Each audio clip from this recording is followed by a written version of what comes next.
Wait, hold up.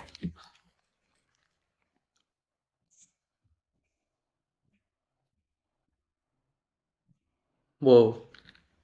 Absolutely insane, mate. Absolutely insane. Just the two of us. Yeah, we have.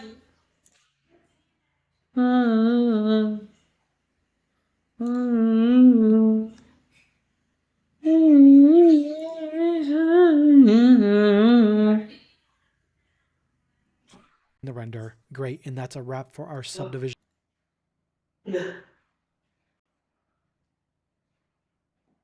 Granny. My world opacity set all. Hey, can you be quiet?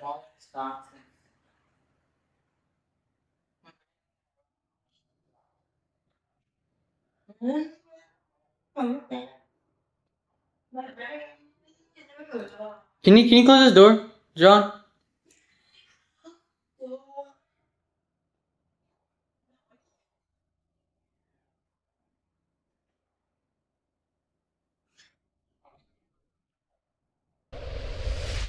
And our goal now is to take the low resolution tip and turn it into a high res hard surface mesh. We're going to do so with the help of our edge creases and a subdivision surface modifier. And step number one, we need to do our selection for our edge creases. First, I'm going to select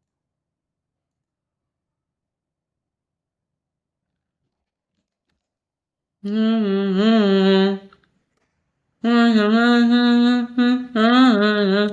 we're ready for the next step, which is step number 3, adding our subdivision modifier. Going down to the wrench icon, our modifier.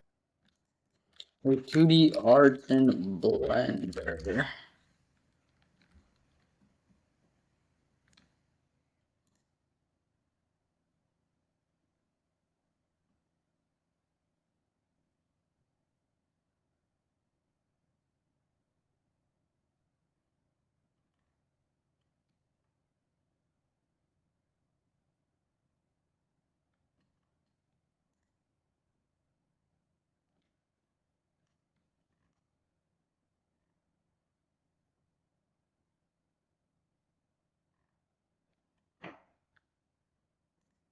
Panel, back up to the add modifier button, and then search, and then we'll type in subdiv looking for subdivision surface. And once we find subdivision surface, I'll hit enter. And now I'm going to collapse my mirror modifier to give us some more space to work. And then all we need to do in the subdivision modifier is change the levels in the viewport from 1 over to a value of 2, making it more high resolution and matching the render. Great, and that's a wrap for our subdivision modifier. And we can go ahead and jump out to object mode by hitting tab so we can see how this is looking.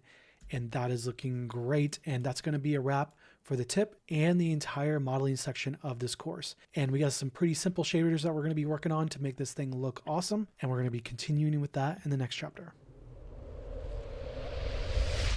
Our goal now is to go from solid mode to setting up all our materials, finishing our sword model. Now I know materials and shaders are very, very intimidating for beginners, but stick it out with me. I got this very simplified. For the most part, the hard part is over in context of the model and the sword. So you got this. And then in this chapter, we're going to go from the solid mode to setting up our base metallic material. And step number 1 is setting up our shading tab. So up in our tab menu, I'll find my shading tab. I'll click on that. Okay. Activate it to jump over to my shading tab. Now we're not going to be using the 2 panels to the left, and we're not going to be using the 2 panels to the right for the most part. We're only going to be using the 3D view and our shader editor, and that is our shading tab. And then step number 2 is to orient our 3D view. Okay.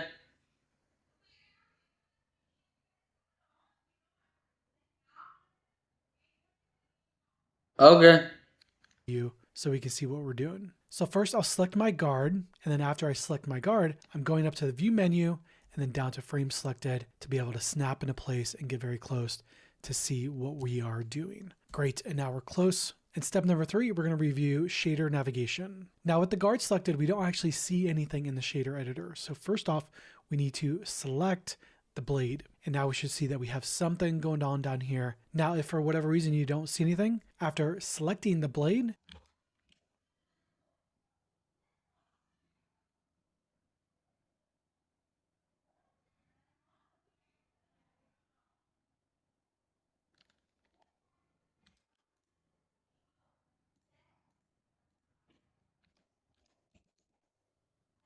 you can always hit the new material icon to create a new material. Great. In our shader navigation, we can middle mouse scroll up and down to zoom in and out, and then we can use middle mouse hold down to pan around.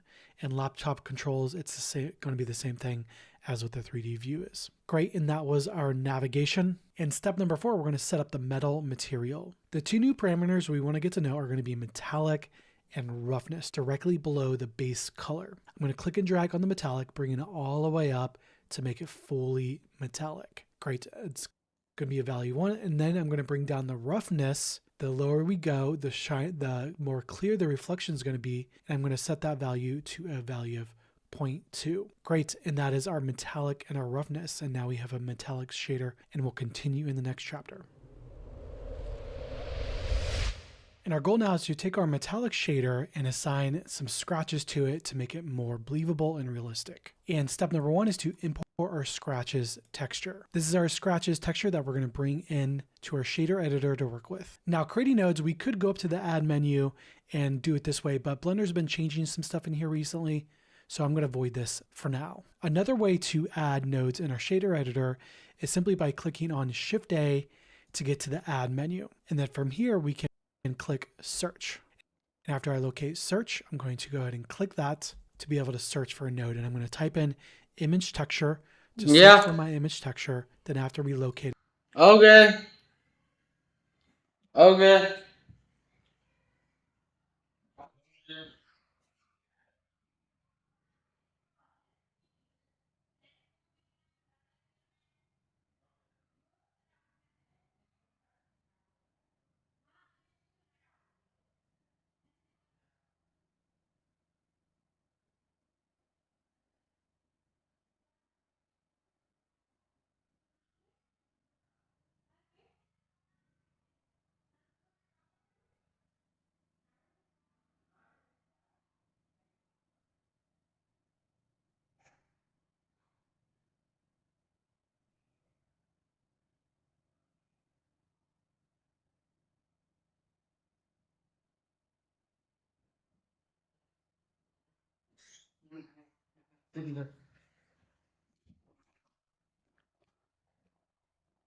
we can hit enter, and then it's going to attach it to the cursor. I'm going to move the cursor over to the left and then click to drop it directly next to my principled BSDF. Great, and after I have it in my network, I'm going to go ahead and click open, and then I'll navigate to my project directory. I'll click on the downloads. Inside of downloads, the same project directory that we've been working with, and then inside of there, I'm going to click textures, then inside of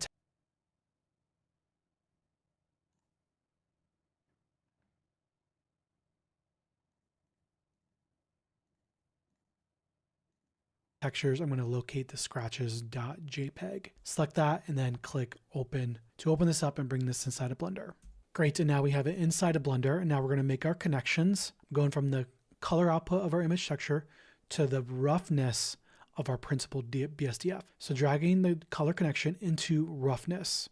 Roughness is where the magic is happening. Now we have an issue, and it doesn't really quite look right. It looks weird. So there's some errors here that we're gonna have to fix. What's going on here? How do we fix this? And for this one, I want your eyes back on the video for this one. This topic is a little complex, but the end result is gonna be very simple for us. By default, Blender expects us to use this process called UV editing. And right now our UV editing is broken. So what are UVs? We can think of UVs as this analogy here. We technically have 2 different versions of the object. We have a 3D version, and then we have a 2D version. The 3D object is what we modeled, and then we have to go through a process called UV editing to create the 2-dimensional version of that. Long story short, it can be pretty complex to start with, and that brings us to step number 2, which is to use image projections instead, which is a much simpler way to do this. And what image projections do is they simply tell Blender to throw the image texture onto the object in whatever way it can possible. Now there are some downsides in the sense that there's going to be some slight warping here and there, but for the most part, for very simple things, we can get by just fine with them. Okay, so to create an image projection, we're going to need 2 additional nodes. And on my image texture node, I'm going to drag out the vector connection, creating a brand new connection.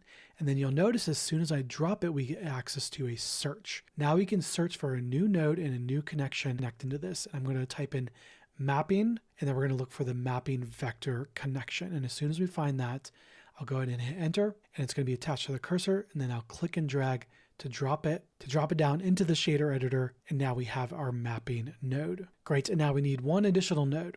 So using the vector input of the mapping node, I'm going to click and drag on that to create a connection, and then as soon as I let go, we'll be able to search, and I'm going to type in texture coordinate. Texture coordinate is how we create image projections.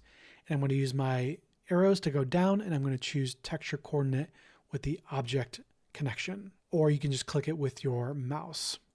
Great, and we'll click that to create our texture with our object connection. Great, and now we have all of our connections set up and all of our new nodes set up. And if we look in the 3D view, now we can start to see that we have something happening here. Something's happening. It doesn't look very good yet, but it's much better than what we had before, and we'll continue to refine this in the next chapter.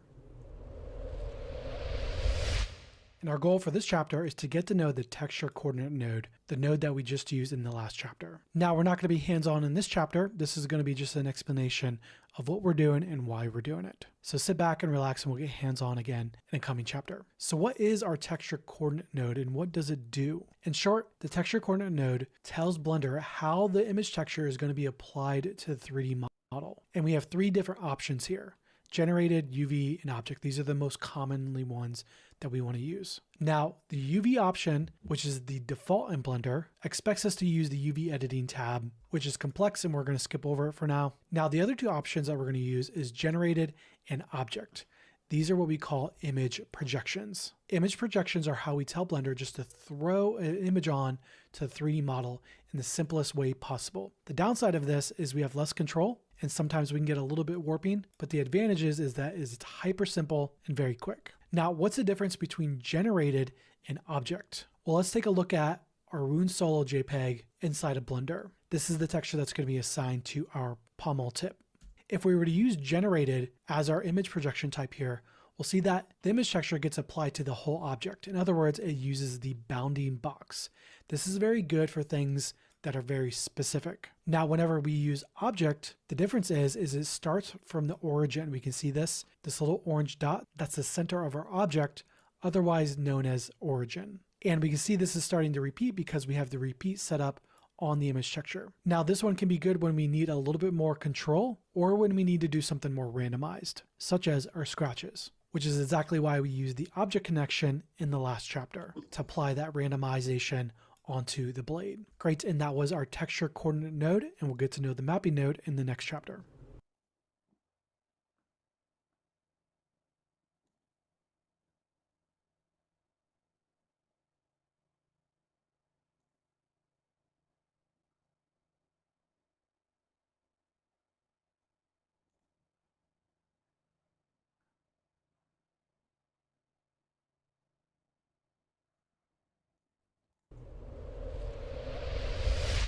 And our goal for this chapter is to get to know the mapping node and apply the settings that we need. Now, in the previous chapter, we created this, but how do we actually use it? Well, the mapping node, we're going to notice we have three different parameters: location, rotation, and scale. This is very similar to the move, rotate, and scale tool that we've been using in the viewport toolbar. But instead of moving things around in 3D, we're going to move them around in our shader editor. So in short, it's how we move, rotate, or scale the image texture on the object.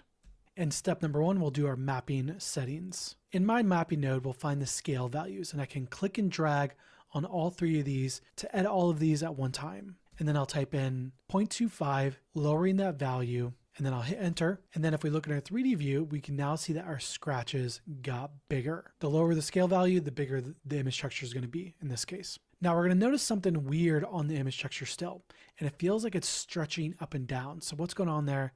And how do we fix it? And that brings us to step number two, which is to apply the scale. So what is apply scale and why do we actually need it? Well, if we look at our object properties, we'll notice that our scale XYZ for the blade are all unique individual values. What we call this is a non-uniform scale, meaning the XYZ values are not the same, meaning they're not uniform, which means these scale values are now stretching out our image texture projection. And the way we fix that is by going up to the object menu and then down to apply and then over and down to scale. Object, apply, scale. And what that does is it creates a uniform scale on the object, resetting the scale values. Great, and now we'll see that the image texture is no longer being stretched and it looks much, much more natural. And if we were to look at the scale XYZ values now, we'll see that they're all set to 1, 1, 1 without actually resizing the object in our 3D view. And that was our apply scale. And then for step number 3, this is just going to be a bonus tip. You don't have to do these next steps. And as a bonus, I'll go through how the location and the rotation works. First, if I use shift and click and drag on these parameters,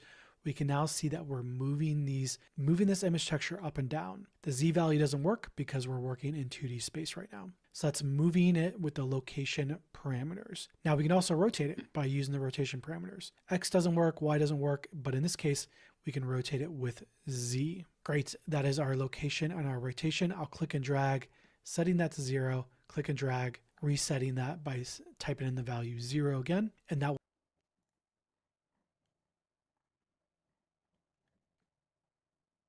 was our mapping node, and we'll continue in the next chapter.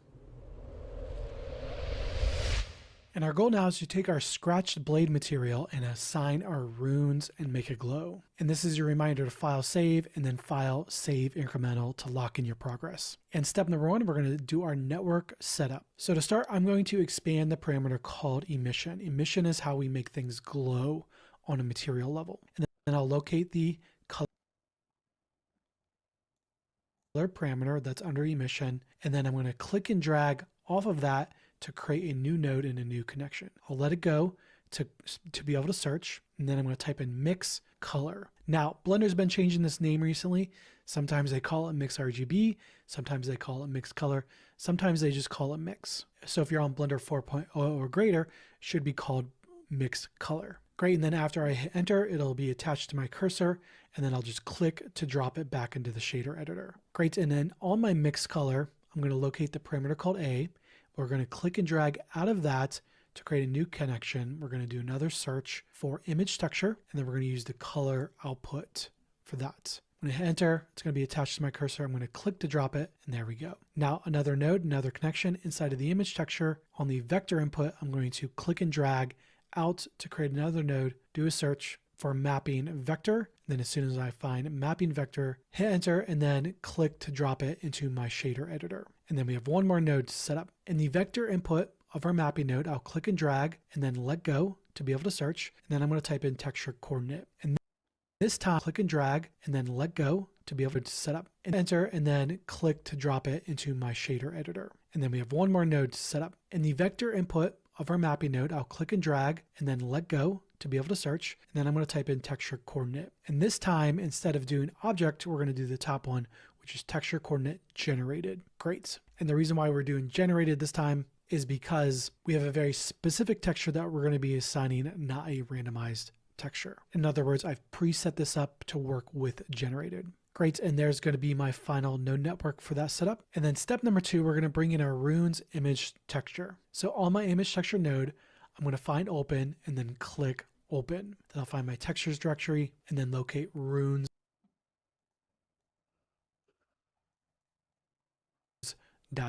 And once we find that, we'll go ahead and select it and then click open. Now, by default, we still don't really see anything happening here.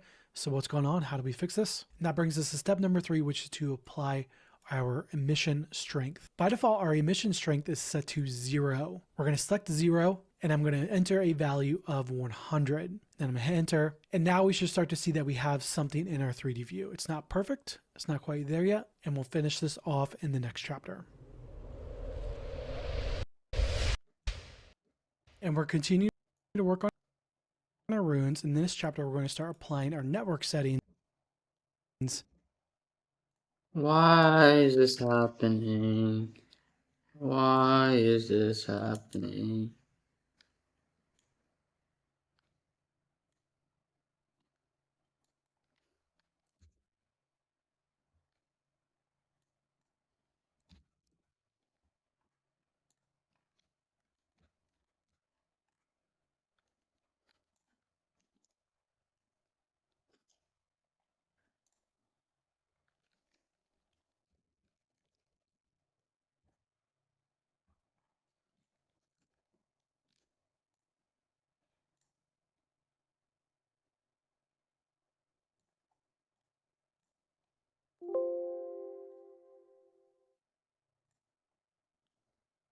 Even my man,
Eyes in the room.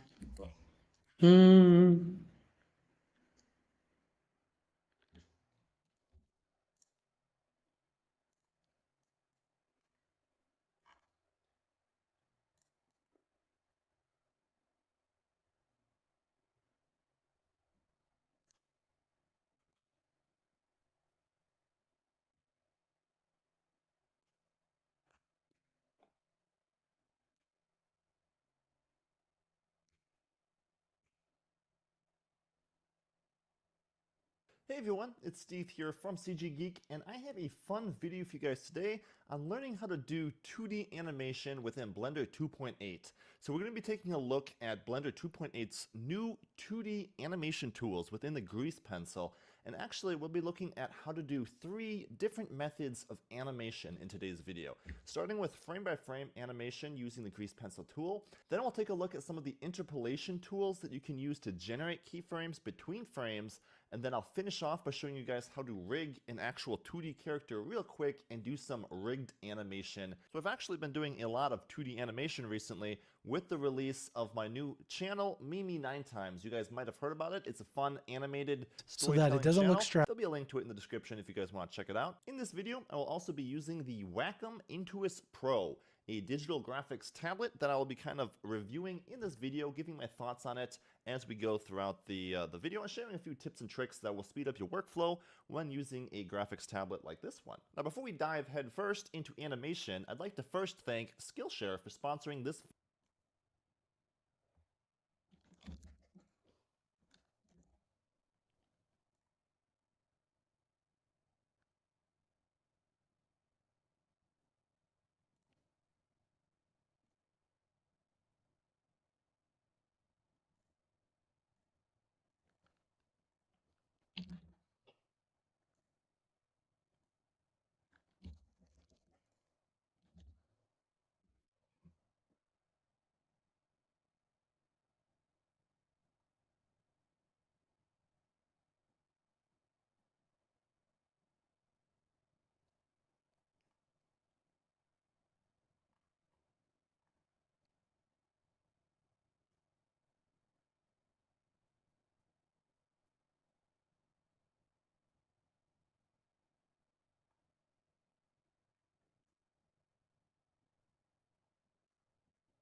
Mm,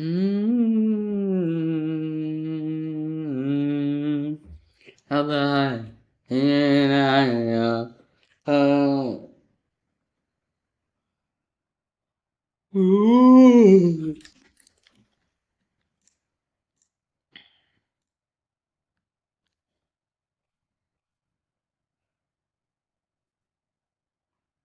What is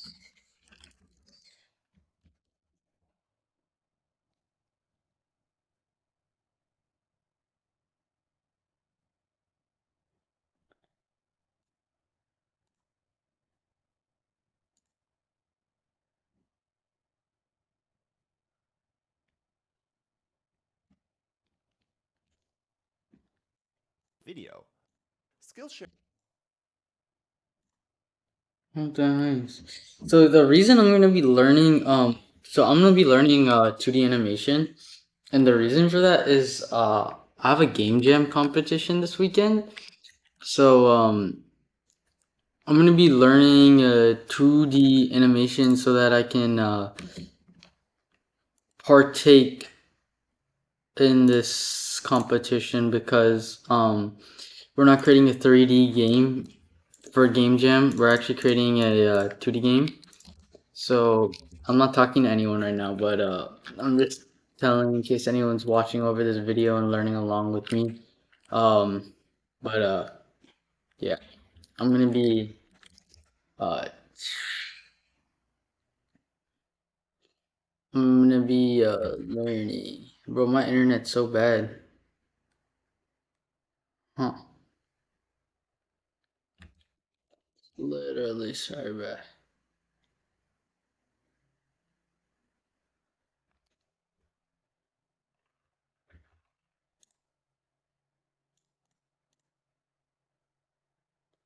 At the highest, you not get the highest. Mm.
At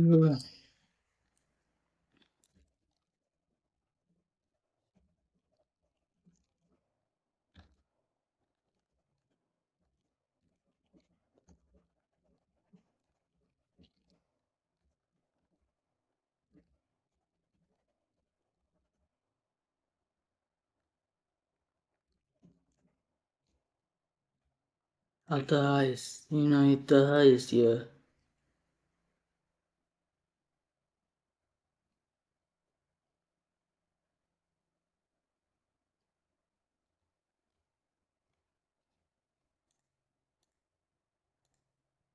Skillshare is one of the largest online platforms for learning anything you want. With over 25,000 courses, there's something to be learned for everyone. And these courses are taught by talented professionals with the skill and know-how. So you can learn anything from drawing amazing looking characters with a pen and pencil to starting your own business. They're very affordable with a yearly membership costing just $8 a month.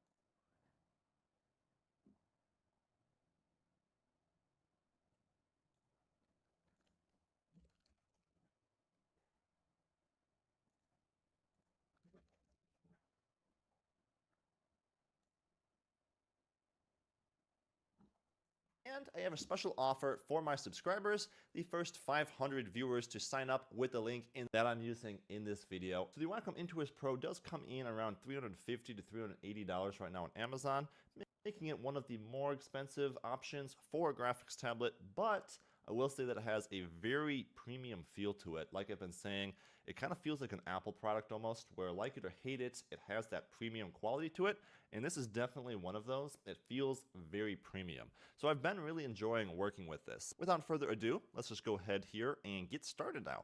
So I'm going to switch to edit mode. As you can see up here, I'm in edit mode, and I'm just going to select our character here by clicking and dragging, and selecting all those vertices, and we'll get him set up where we want him to be for frame 1. So we want him to be running off this cliff. We probably want him to be a little bit smaller, so I'm just hitting S and scaling. And then you can also use Alt S to scale the thickness of the curve. I'm just going to use the circle wheel on the tablet here to zoom in. You can just grab your screen over here, and if you zoom in a little bit here, you can see when I hit Alt S, that is scaling the thickness of the stroke. So when you scale it down, you might have to also scale down the thickness of the stroke just to get the right sort of line thickness that you're going for. You'll also want to make sure that all the layers that you are not working with currently are locked, so you won't be accidentally selecting any of those in edit mode. If I'm in draw mode here and I jump ahead in our timeline to a different frame, if I was to start drawing here, you would see that our character disappears, as this is now the new keyframe that we're creating. If I was to grab one of my materials here, like our character material, you would see that, yeah, it creates a new frame and deletes the old frame. Well, that's okay actually for some things, because you'll want to be redrawing your character, and a feature that will actually make this way easier is if you turn on onion skinning. Onion skinning is this little option over by the layers here, and if you turn that on, you'll see when you jump to a keyframe ahead of time and draw something, that you have an outline of what that layer looks on the previous keyframe right here. So that makes it really easy to see what the previous frame was if you're drawing individual frames for your animation. Now in this video, we have him run off the cliff, which means that we can use most of the frame and just be changing certain aspects of the layer.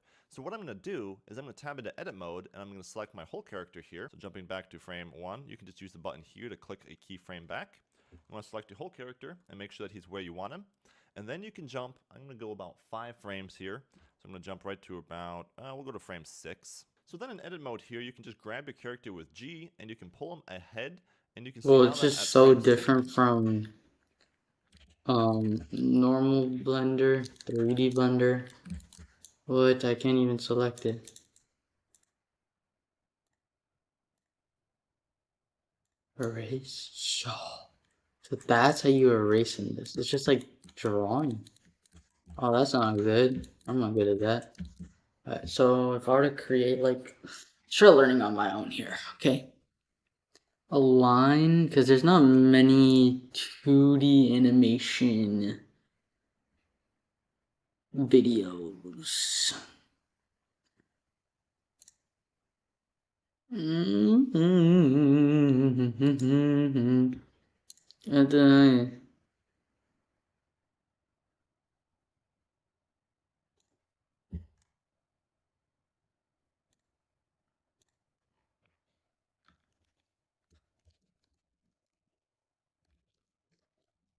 it. But yeah, the important ones are shift and middle mouse to pan around, and then control middle mouse to zoom in and out. Now, if you're using a drawing tablet, I like to set one of the buttons to be middle mouse. so if we start with the line for Larky, let's see. This is a pencil. Okay, actually let's do the line and then make the line dark.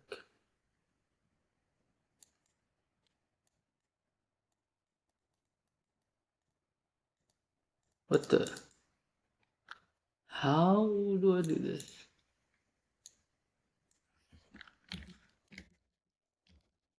Watch Control Z doesn't work in this. That's so weird. So I have to erase. Oh, yo, this is the animation. Oh, I think my Blender just crashed. Yeah, let's create a new one.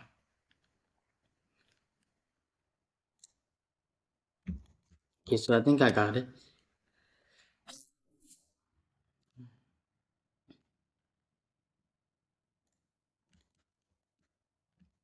Alright, so if I were to create like an S, so we'd come here. Okay.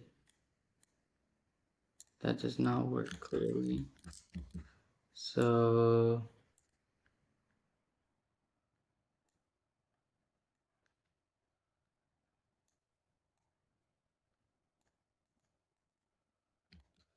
why is this line so light?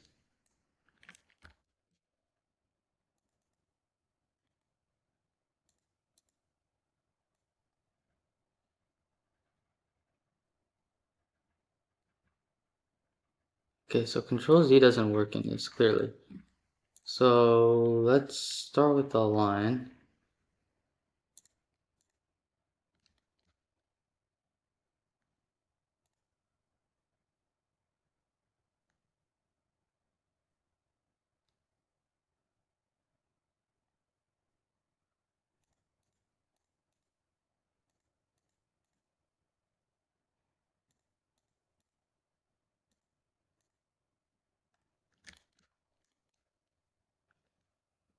How do I change the color? That's so light.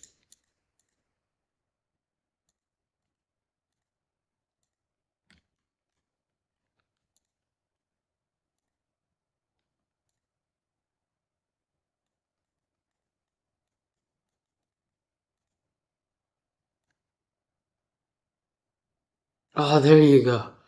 Oh, yeah. Nope, that was not it. Stop the cap right now.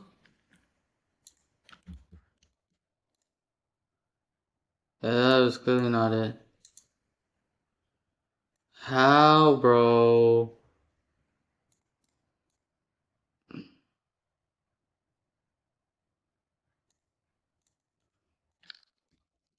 How do you even get So started? that way, I can just use my middle mouse button on my pen tablet, hold down shift and press that button to pan around, hold down control, press that button to zoom in and out. It's pretty easy. But let's say your drawing tablet didn't have any buttons on the pen. Well, there's an option for you. You can go up to Edit, Preferences, go down to Input, and select Emulate 3-button mouse. This will also work if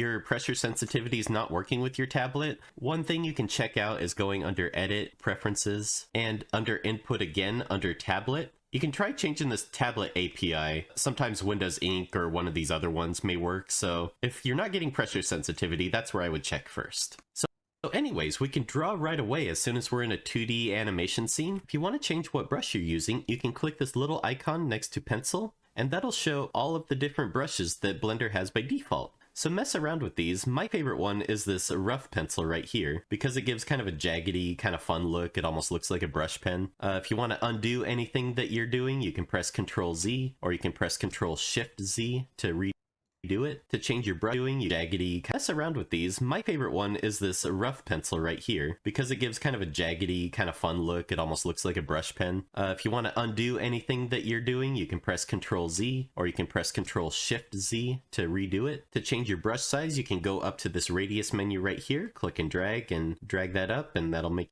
your brush bigger. You can also use the hotkey of F, as in frame. So if you press F once and then you just move your mouse, it'll make your brush bigger just on the fly. So that's a really easy way to change your brush size. You can also turn on and off pressure sensitivity with this button right here. So if I have that turned off, you'll see my pressure sensitivity doesn't work. Turn it back on and I get pressure sensitivity again. Strength is kind of like the opacity of the brush. So I could turn strength down to about 50% and you'll see we'll have a 50% opacity brush just like that. You can also turn on pressure sensitivity with strength. So that way, the lighter you press, the lighter it is, and then the harder you press, the darker your brush gets. You'll see it does some kind of weird overlapping things, and that's just kind of an introduction that this is a 3D program that's using 3D elements to create 2D animation. So not everything's going to work like it does in Clip Studio Paint or any other raster programs. So it's just about learning the quirks, just like with any software. You learn the quirks and then you learn how to work with them. So that's the brush tool. The next tool we have down here is the paint bucket tool, and we're actually going to get to that later. We're going to talk about filling in and coloring our animation once we have an animation to color. So we'll come back to color, but the next one after that is the eraser. So the eraser is pretty straightforward. I'll just draw a few different lines here. Select the eraser. So if we use the eraser as it comes by default, you'll see it has this really soft kind of edge to it. And just like with the brush, if we want to change what kind of eraser we're using, There you go. Okay.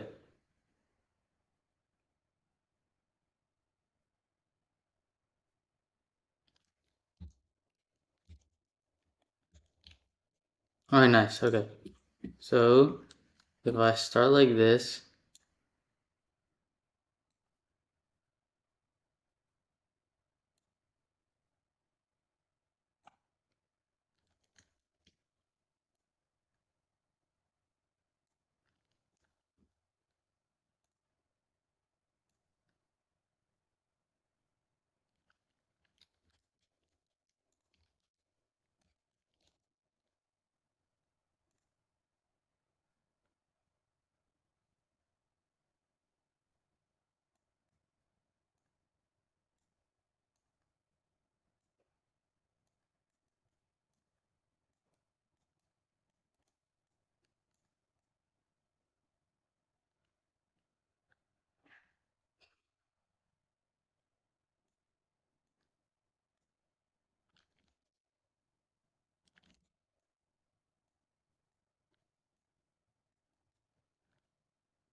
study with Larky. Study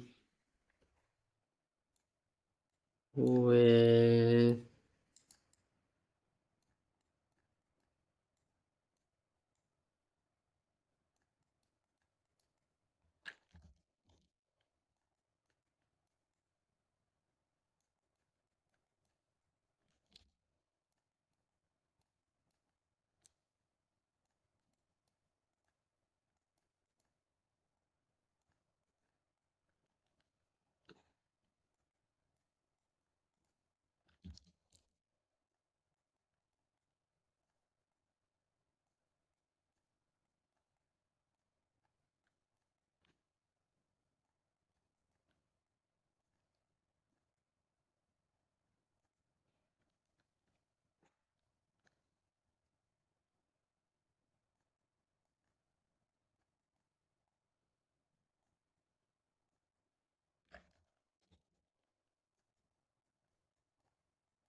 we click on this icon next to the name right here, and you'll see all the different erasers that we have. Let's select Eraser Hard, and then go back to erasing, and you'll see it's not as soft as it was before. And again, you can press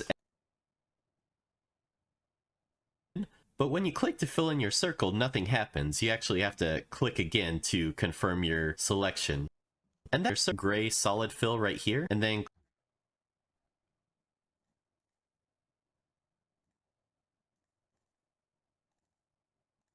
there's these ones created by default, and we could select this gray solid fill right here, and then click our circle to fill in. But when you click to fill in your circle, nothing happens. You actually have to click again to confirm your selection. And that can get pretty annoying. There's actually a setting to turn that off so that that doesn't happen. With our paint bucket selected, if we go into our tool options, which is this screwdriver and wrench icon right here, and we go down into brush settings, it says brush even though we're using a paint bucket, and then we go into advanced and turn off visual aids. If we turn that off, now when we click once to fill, it'll just fill with one click, so it makes it super easy. So let's do that for our first frame, and then our third frame, we'll click to fill in right here. And you'll see because we have auto keyframe turned on, it'll make a new keyframe with that new fill in. So even though our old fill is showing, we can still click our circle on this frame and it'll get rid of our old fill and replace it with the one that we just did and make a new keyframe for it. So that's cool and all, but let's say we don't want the gray color here. The gray's kind of boring. So to change your colors in Grease Pencil, we want to go into our material properties, and that's going to be this beach ball right here. Remember we had this drop down with all of our different colors? So that's what these are. That's under the beach ball under all of our materials. So we were drawing with our black solid stroke and filling in with our gray solid fill.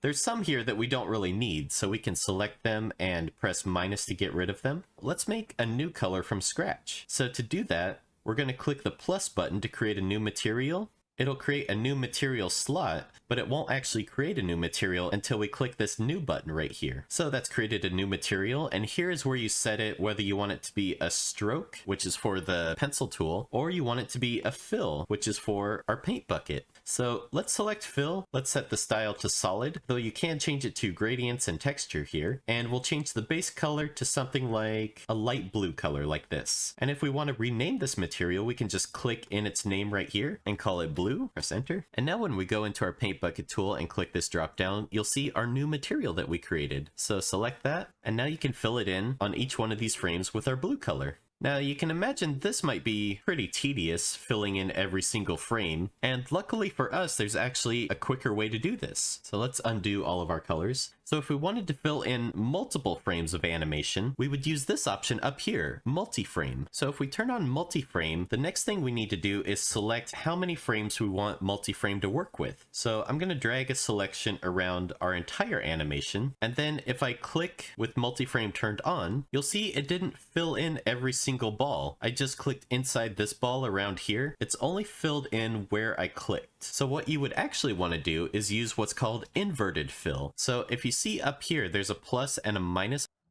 icon. I So more or plus less just got the means hang where you of it. click is where it gets filled in.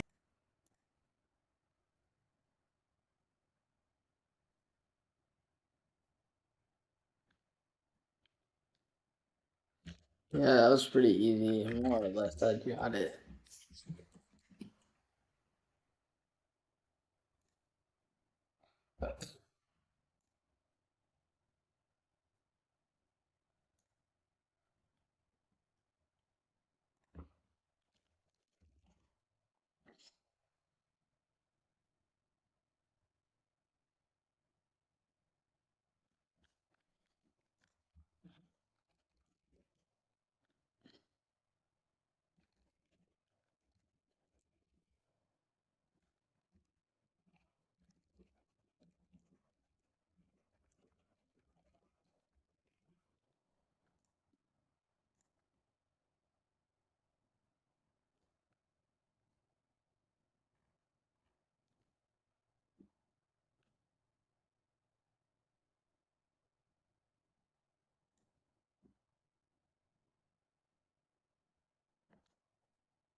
Stretched, and so it's colorized. And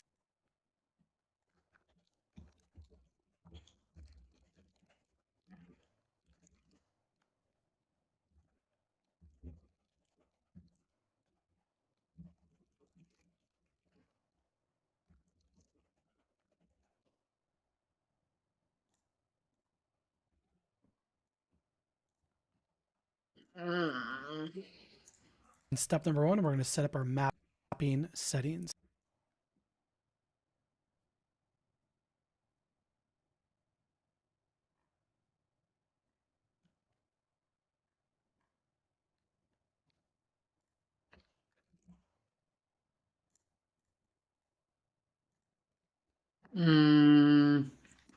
Two-Face, shooter.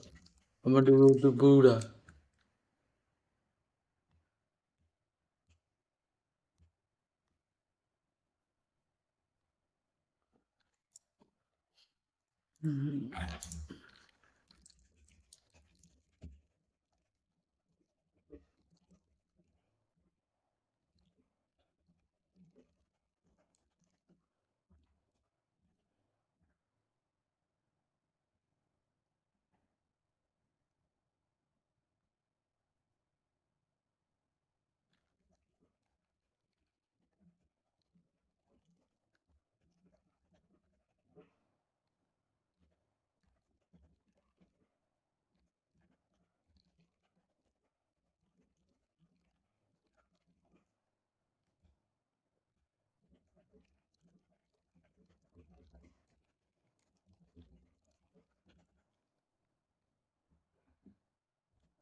Two-Face, shooter. I don't know what to do with the Buddha.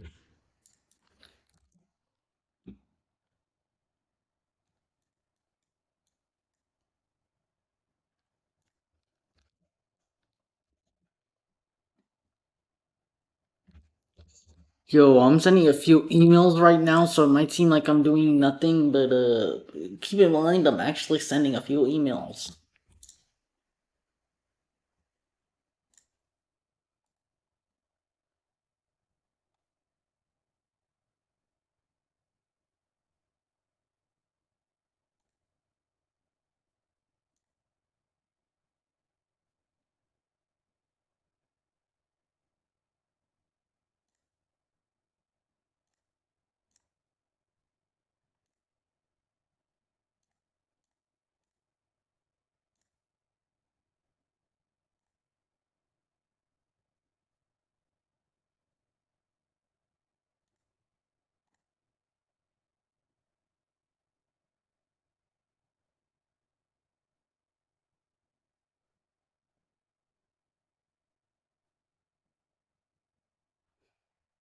Two-Face, shooter. I'm gonna play with the Buddha. Huh?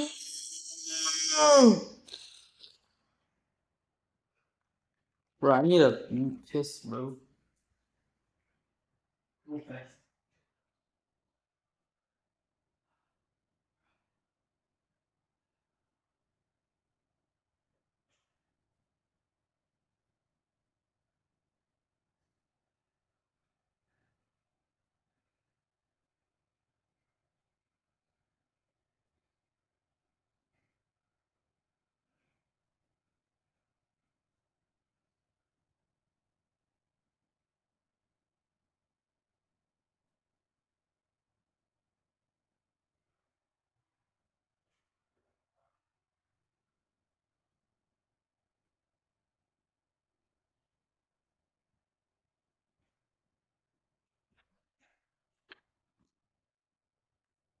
Okay.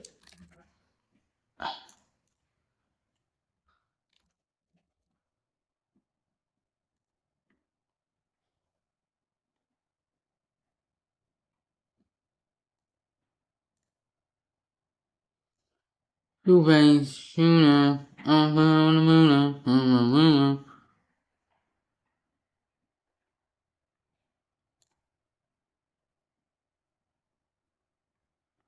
Bro, why is it taking so long, bro, to load Gmail, bro? It's just a Gmail.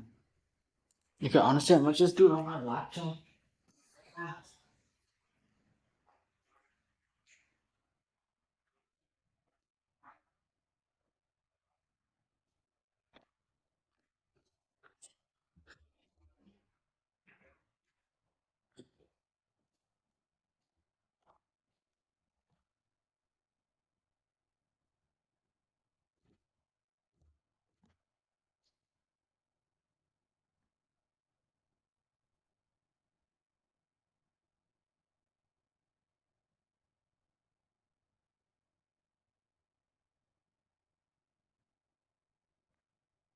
Oh my god. Bro.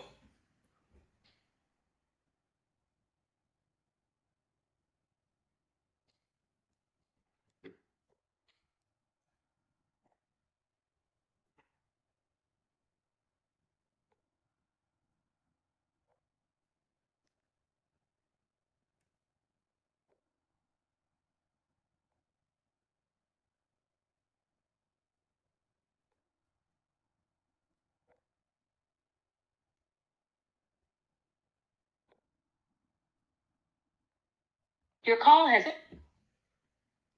Oh my god.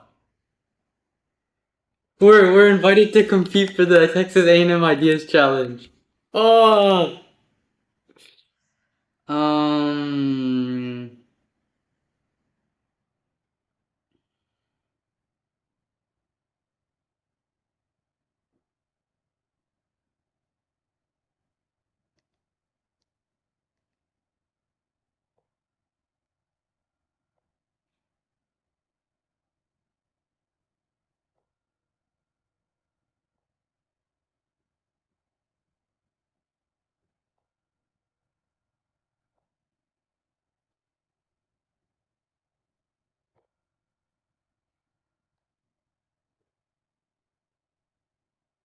Your call has.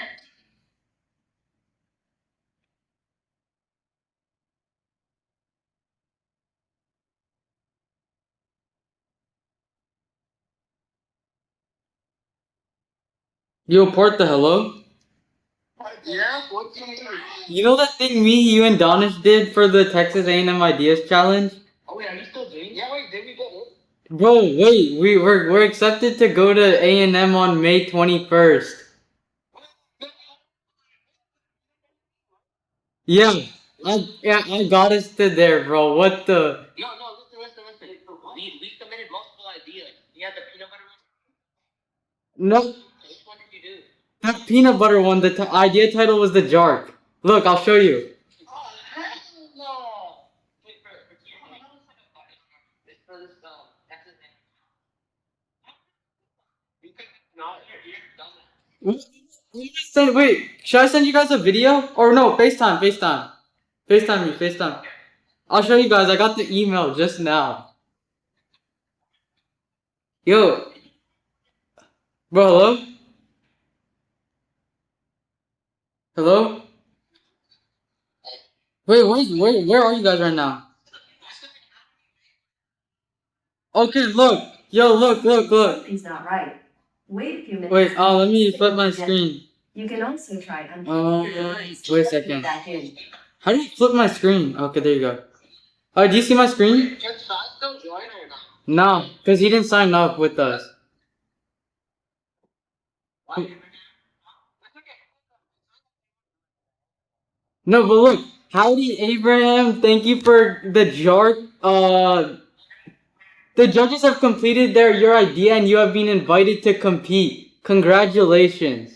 And then please read this email to move forward. Confirmation survey to go on May 15th, 11:59. This if we have to go. Huh? Yeah, because if I think who is on your team, confirmation. Click it. But just send us the email. Like, Oh yeah, forward it to you guys. I'll text you my email real quick. Right? No, I think I'm the only one who could submit it though.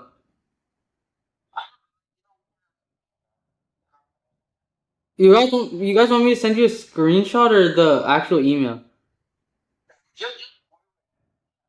Forward it? Okay. Don't do the confirmation survey, because I don't want anything to go wrong, you know, cause, bro, yeah, I'm filling it out right now. Wait, dude, all that time I spent in that library with you guys fooling around and me actually doing the work paid off, bro. That's insane. No, there was no chat GPT, bro. I freaking carried. I freaking carried.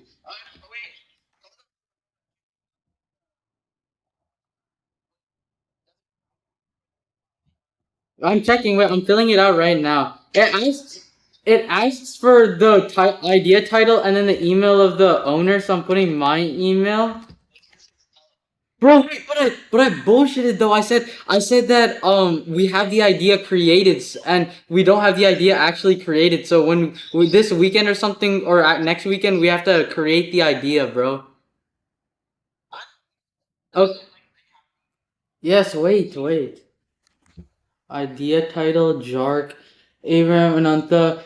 Finalist workshop held on. You are excited. We are excited to invite Jark to participate in 2024 High School Ideas Challenge. Acceptance of this invitation means that the individual confirmed as finalist through the survey will commit to attend. Finalist workshop. Oh, do you want me to show you what I'm filling out?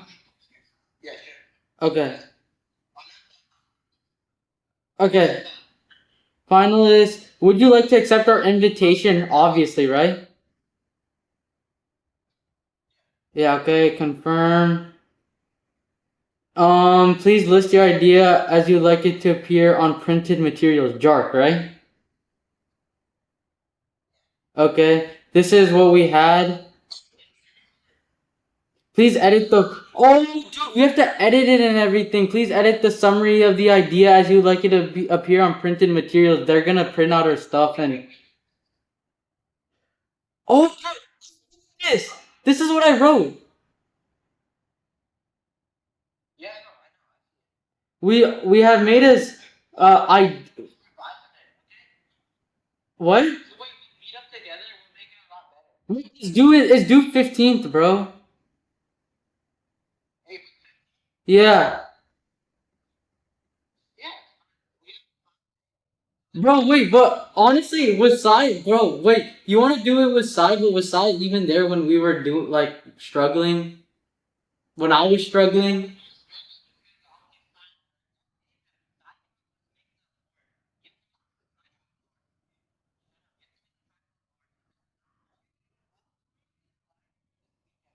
I can't, I have another competition this weekend.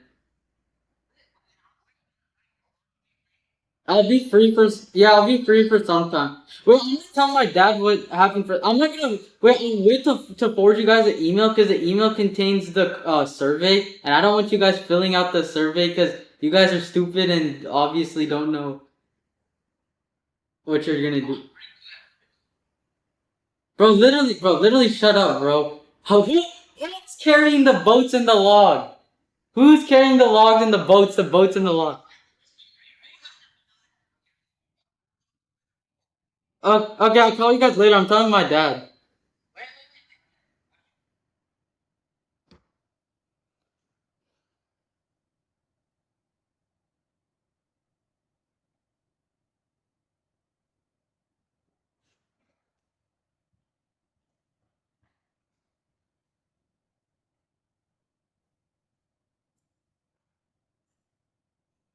Daddy? I'm just, you know the Texas A&M Ideas Challenge thing? Yeah. We've been invited to go and compete there, so I was just wondering on May 21st if you can take me. Oh, actually, yeah. Yeah, I just got the email that it says, we've been invited to compete, on Monday, April 15th, and they're gonna have workshops and stuff for the people competing.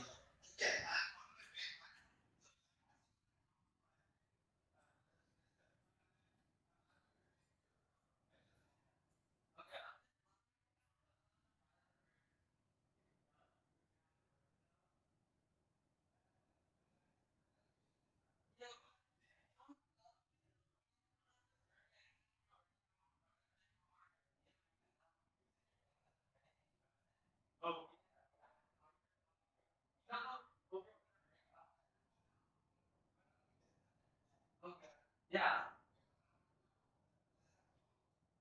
Okay. Alright.